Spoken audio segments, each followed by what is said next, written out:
प्रियंका चतुर्वेदींनी आज माननीय श्रीकांतजी शिंदे आणि एकनाथजी शिंदे यांच्याबद्दल एक वक्तव्य केलंय गद्दारीवरून।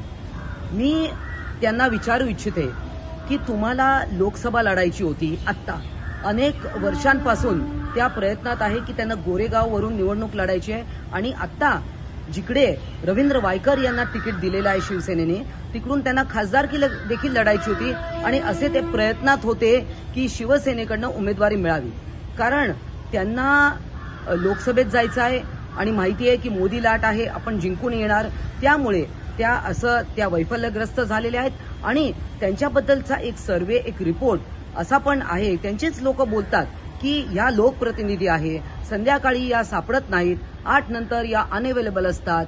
तर अशा काय गोष्टी आहेत त्यांच्याबद्दल की त्या संध्याकाळी सापडत नाहीत?